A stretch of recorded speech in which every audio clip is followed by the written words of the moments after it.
ఒకే ఒక్క సంచలన ప్రకటన ఇప్పుడు రాష్ట్రంతో పాటు ఆ నియోజకవర్గ రాజకీయ ముఖచిత్రం మారిపోయింది. టీడీపీకి కౌంటర్ ఇస్తూ రాజోలు రాజానగరం సీట్లలో తాము పోటీ చేస్తున్నట్టు పవన్ ప్రకటించడం సంచలనం రేపుతోంది. రిపబ్లిక్ డే రోజు 6తో వచ్చే నియోజకవర్గాల పేర్లను చెప్పి అక్కడ పోటీ చేస్తామని వెల్లడించడంతో రాష్ట్ర రాజకీయాలు హీటెక్కాయి. ప్రధానంగా ఆయా నియోజకవర్గాల్లో పొలిటికల్ హీట్ నెలకొంది. జనసేనాని ప్రకటనతో తెలుగు తమ్ముళ్లు అసహనం వ్యక్తం చేస్తే జనసేనలో మాత్రం జోష్ నెలకొంది.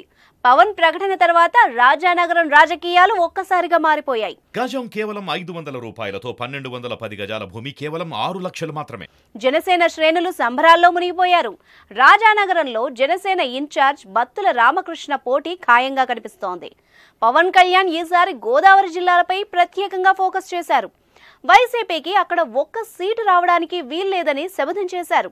గతంలోనే 3 నియోజకవర్గాలకు కొత్త ఇన్ఛార్జ్లను నియమించారు. ఆ క్రమంలోనే రాజానగరం ఇన్ఛార్జ్గా బత్తుల రామకృష్ణ నియమితులయ్యారు. ఇప్పుడు తాజాగా రాజానగరం నుంచి పోటీ చేస్తామని తెలపడం చర్చనీయాంశమైంది. పవన్ ప్రకటన టీడీపీలో గుబులు రేపుతోంది. నిజానికి రాజానగరంలో టీడీపీ కాస్త బలంగానే ఉంది.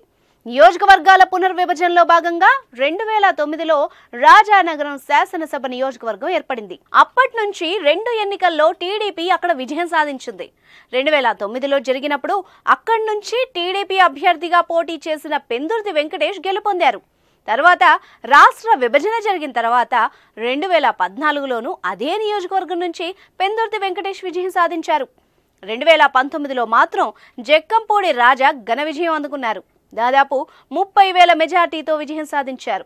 దీంతో పెందుర్తి వెంకటేష్ పార్టీకి అంటీ ముట్టనట్టుగా ఉండడంతో టీడీపీ ఇన్ఛార్జిగా బొడ్డు వెంకటరమణ చౌదరిని చంద్రబాబు నియమించారు.